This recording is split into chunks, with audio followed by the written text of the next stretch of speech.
of mine. I never understood a single word he said, but he gave me peace of mind. And we always had a mighty fine time, singing joy to the world.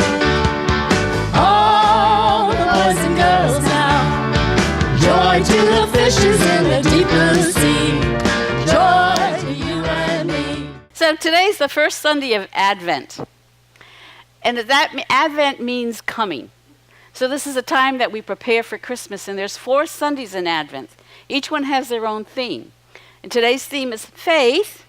So today's talk is F.R.O.G, meaning fully rely on God. All right, you did good. So this is our 10th F.R.O.G Sunday. And over the years, if you look around the church, you're just going to see frogs everywhere. You're going to see pictures of frogs, paintings of frogs. Somebody put a door knocker on outside my office. There's salt and pepper frog shakers. There's a magnet. There's a big poster in the kids' room. They're just everywhere. And over the years, all of you have been giving me frogs. So I decided this year to use my frogs to go to the children that we're gifting to. So all these frogs you see have been frogs that I've been loving on for about 10 years now. But a few I'm not giving away. And if you can see these 2 little guys sitting on the chair here, this is from Don and Karen Tantillo. And whenever I look at them, I see Don and Karen Tantillo. They bless me. The other one is sitting in the chair is a little backpack. The one down here is an angel Reverend Therese gave me. And then, those of you who've been here know what's coming. I got to turn it on. This one was given to me. Do you remember J.D.? Is this on, Kayla? Okay. J.D. and his family gave me this one, I think the first F.R.O.G Sunday we did.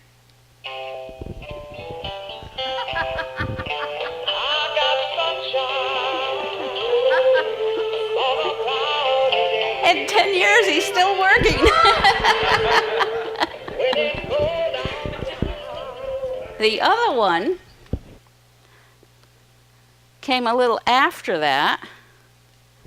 And I remember the Bucks gave me this one, Robert.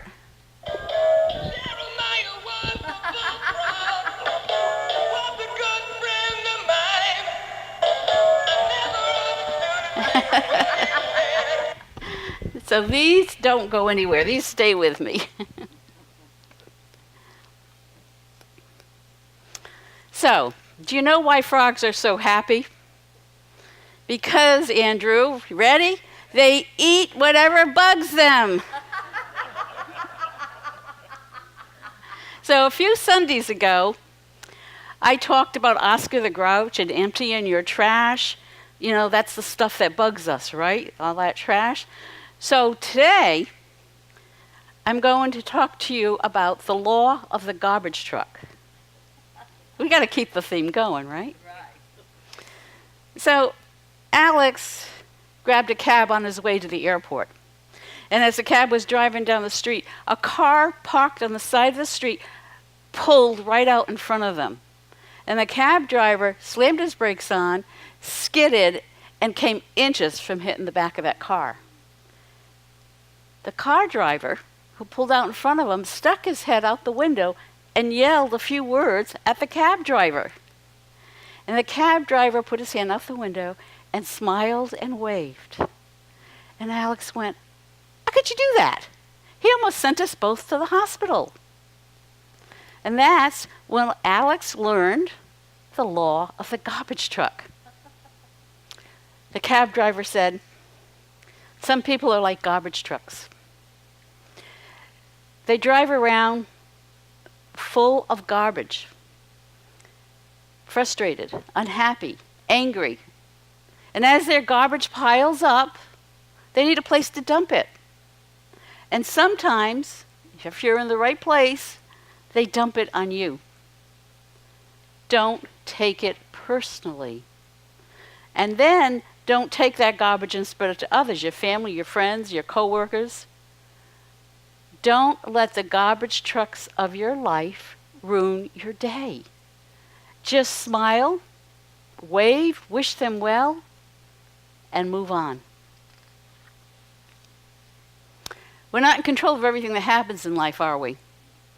And sometimes we might get so much garbage dumped on us that we get lost in it. Been there? But wherever we are, whatever is happening, we have the ability to see from a bigger perspective. And that word was put in there for Chris Minerva, who is not even listening to me.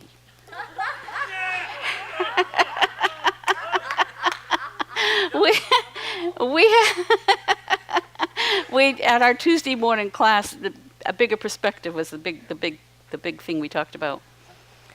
We get to step back and we get to allow ourselves to be aware of the truth in the midst of garbage, no matter how high the garbage is piled.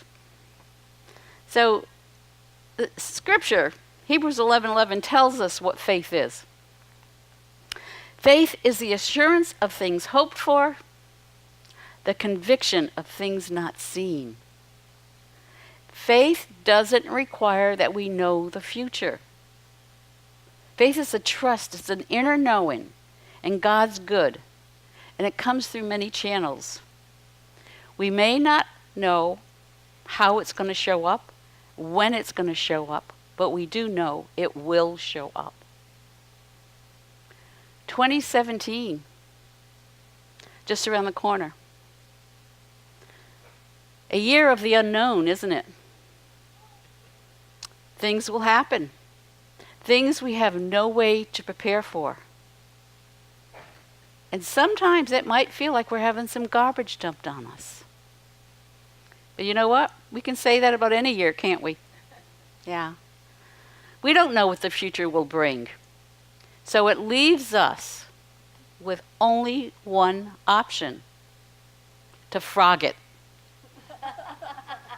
To fully rely on God.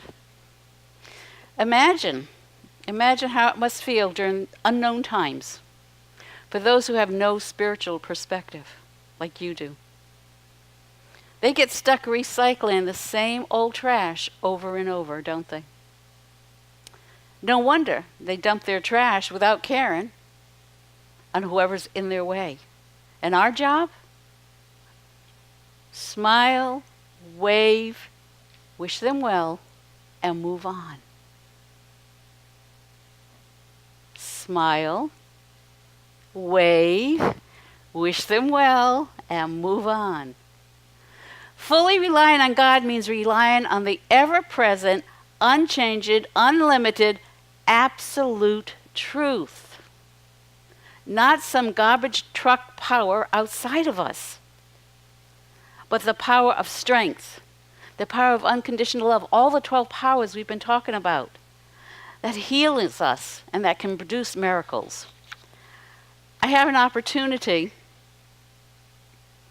a couple of weeks ago to meet a woman who shared her story with me. And she said that she had married someone that didn't want to have children. And even though she had wanted children, she accepted it. And time went on, and she found out she wasn't feeling well for quite some time, so she finally went to the doctors. And when she went to the doctor discovered she was pregnant. Well, how could that be? But he also discovered she had cancer. And the cancer had caused her actually to get pregnant because it interfered with her cycle, which she was using as birth control. And the doctor advised that she abort the child so she could receive cancer treatment. Listening to this woman, I felt I was witnessing the power of Unity's co-founder, Myrtle Fillmore, who healed herself with faith of tuberculosis and lived another 41 years. The woman refused the cancer treatment. Her faith was so strong that she knew she would not have become pregnant if God didn't want her to have this child. She delivered a healthy baby girl. She then had her cancer treatment. Today is cancer-free, and I met her beautiful 9-year-old daughter. That's faith. Romans 8:28 says, we know that all things work together for good. That's my faith. Do I know that? Even when I'm faced with something, a decision like that. We have a choice, don't we? We have a choice to rely on spirit or the false powers of a confused world at times. F.R.O.G. Fully relying on God is trusting divine order, one of our 12 powers. It's an order beyond what my human mind can see. It's a knowing that everything unfolds for its highest good. Everything this coming year will unfold for the highest good of our country and the world. That's faith. And I call on you to hold that faith. When we hold that, it changes the way we view, it changes the way we interact with the world, and it keeps us from accepting anyone else's garbage, anyone else's fear. And sometimes that could even be a doctor's. Life can be difficult at times. It can be challenging. There's no magic formula. But by practicing our faith daily in the little things, it's there to rely on during the pitfalls, the heartbreaks, the tragedies of life. So my question to you is, how does your faith respond when little everyday things pop up? When a car pulls out in front of you? Think about it.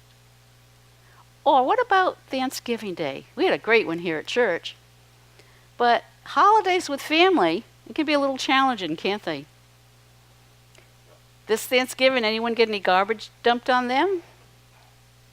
And did you rely on God? Did you smile, wave, wish them well, and move on? Or did you rely on your human ego that thought it was in control, that knew it was right, and that felt the need to defend itself? Did you give someone's garbage the power to ruin your holiday?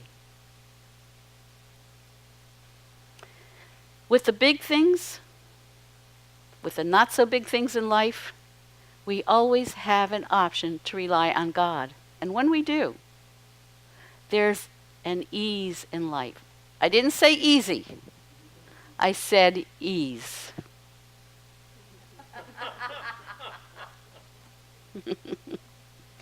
For me, faith is the awareness that I'm not only connected to something much vaster. I am that vastness. Feel that.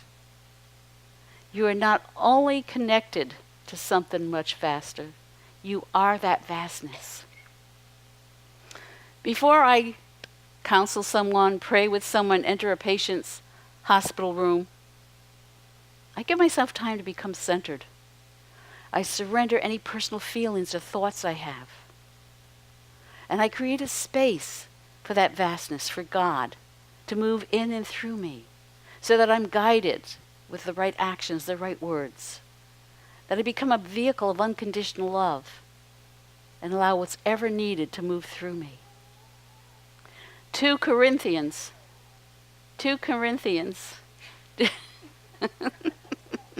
says, for we walk by faith, not by sight.